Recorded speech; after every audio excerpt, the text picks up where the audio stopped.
Hi, I'm Dr. Michael Barlett, and I'm sitting here with Dr. Deborah Devonshire, and we're from the ANZCA and FPM CPD committee. And I'd like to have a quick chat, if I may, about the upcoming CPD updates.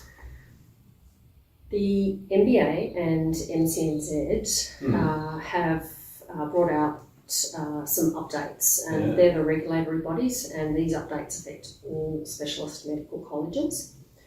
For participants in the ANZCA Faculty Pain Medicine CPD program, what this means is that we'll be switching from a triennial program to an annual program. And within that annual program, there will be a 50-hour requirement for CPD activities. And within the 50 hours, there will be a breakdown. 25 hours will be practice evaluation with 5 hours of measuring outcomes and 5 hours of reviewing performance.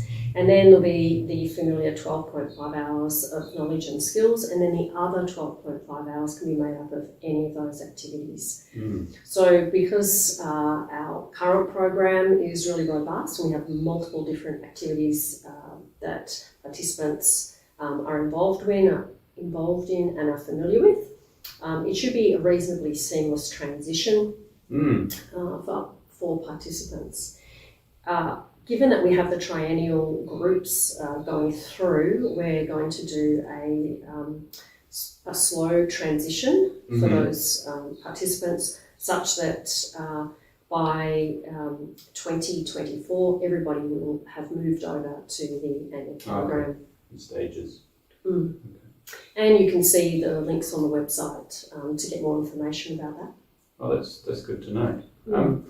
And there are some parts that sound similar and some parts that sound a bit new. Do I have to plan or prepare for this? Yes, good point. Each year? Yes. So the other thing that will be familiar is that there will be an annual plan for participants. So when you start the year, you need to make your plan out different activities that will give you most value, that are relevant to your scope of practice. Okay. And then at the end of the year for high value CPD, there'll be some reflection on those activities, just so that each participant gets the most value out of their annual activities and program. Yeah, I do remember reading that evaluation component somewhere. It looks like there's a good emphasis on learning and development and progressive. Absolutely. So we're maintaining our standards and keeping the ANZCA program as high value and personally valuable to participants, so that we meet the needs of the community, and we also meet our own educational aspirations, if you like. Indeed. Great. I look forward to it. Yeah, pleasure. Thank you very much.